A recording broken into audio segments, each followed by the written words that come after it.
I was sleeping on a thin cot inside a rented storage unit, spooning cold soup out of a dented can, when I found a briefcase with my own name stamped on the handle. 6 months before that night, I had a husband, 2 kids, a house full of noise and laughter, and a career I was proud of. Then my own sister decided she wanted my life for herself, and she was not shy about taking it. My name is Rachel Doyle, and until last spring, everything about my world looked solid from the outside. I was married to Tyler, a smooth-talking operations manager who could charm a room without even trying. We had our sons Mason, 15 and obsessed with basketball, and our daughter Ivy, 9, who still carried her stuffed rabbit everywhere. We lived in a quiet neighborhood outside Portland, in a house with a wraparound porch Tyler built himself the summer we moved in. I worked as a lead designer at a mid-sized architecture firm, the kind of job where you actually help shape the place you loved. My younger sister Brienne worked there too, and everyone adored her easy charm and effortless confidence. I used to believe we were unstoppable together, 2 sisters looking out for each other. That belief did not survive the Thursday an anonymous email landed in my inbox with a subject line that read, "You deserve the truth." Inside was a single photograph, Tyler and Brienne kissing behind the parking garage at our office. I stared at it so long the picture blurred, telling myself it had to be doctored, some cruel prank. But the brick wall behind them, the exact angle of the security light, none of it could be faked, and my hands went cold before my brain even caught up with what my eyes already knew. I confronted Tyler the second I got home, holding my phone up like evidence in a trial. He barely flinched.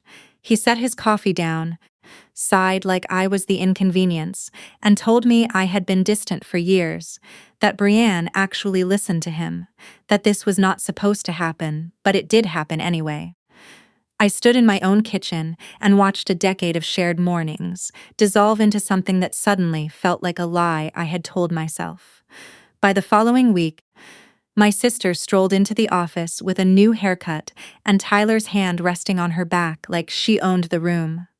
My boss called me in 2 days later and said the firm was going in a different direction, and that Brienne would be stepping into my position. It was not a career shift. It was a coordinated erasure, and I was the only one who had not been told the plan in advance.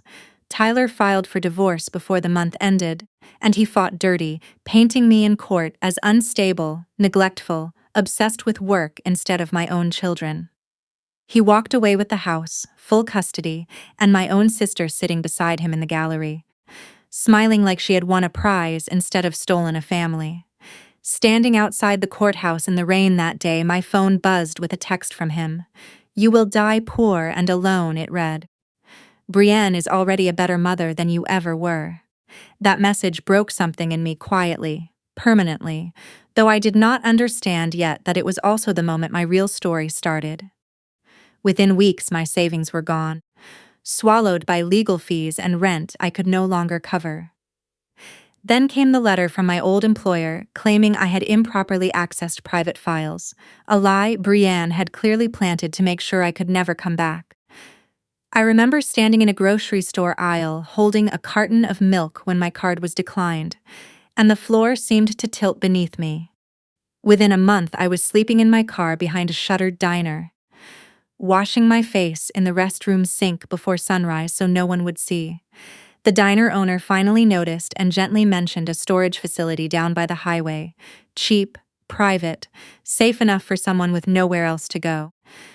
That is how I ended up inside Unit 14C, a narrow metal box just wide enough for a cot, 2 boxes of clothes, and a battery lantern that flickered whenever the wind picked up outside. I had pawned my wedding ring for barely $40 and spent half of it on gas.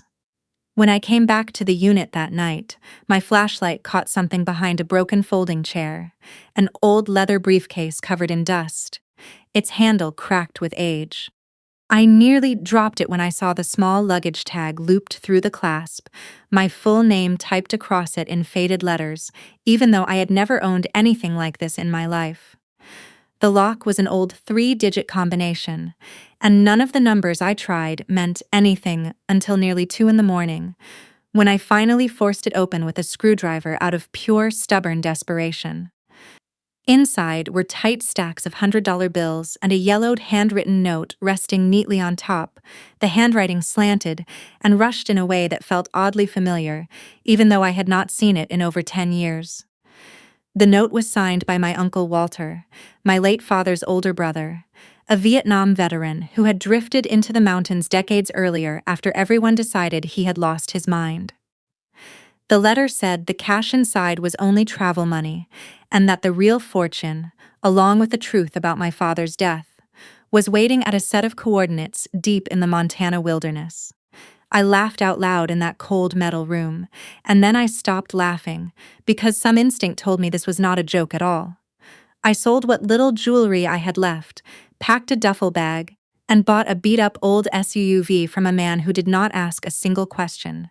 The drive north felt like passing through the wreckage of my old life, mile by mile. Every gas station, coffee, and empty stretch of highway, pulling me further from Tyler, from Brienne, from the woman who used to think love automatically meant safety. By the third day, the GPS lost signal entirely, and I turned onto a narrow dirt road called Timberwolf Trail, exactly like the note described. At the end of that road stood a modern cabin hidden behind a boulder shaped like a sleeping bear. Solar panels humming quietly on its roof despite being miles from anything.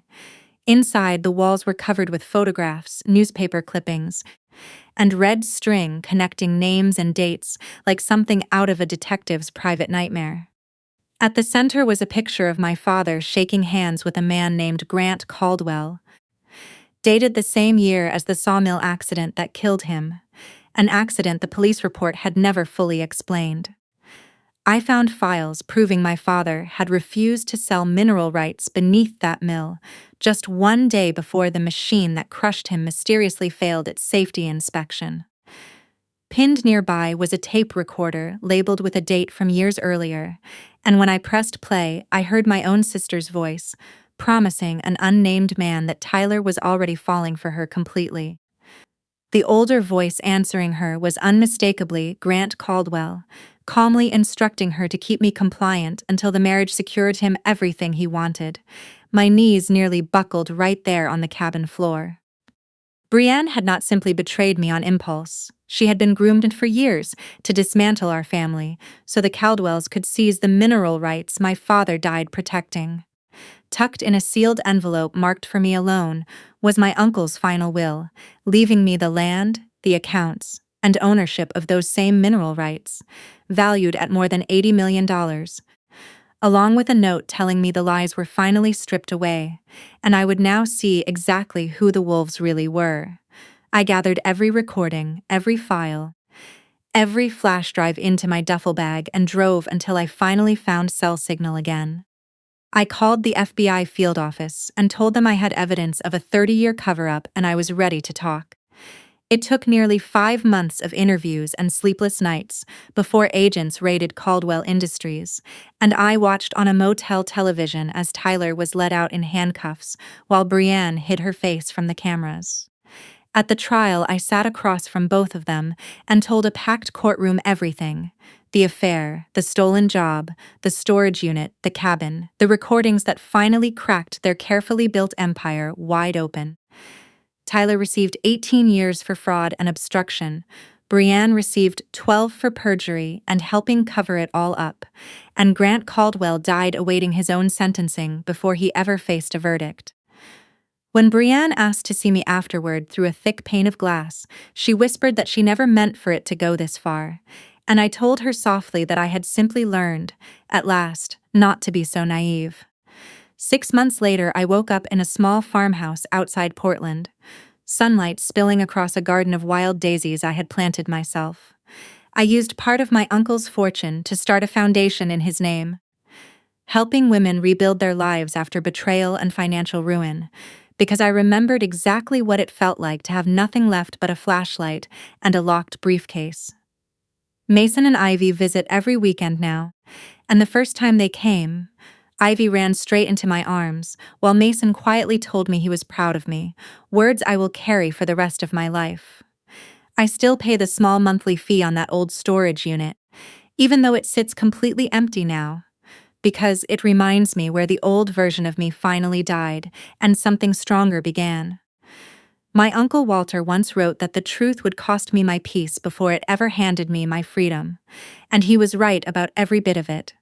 If you take one thing from my story, let it be this.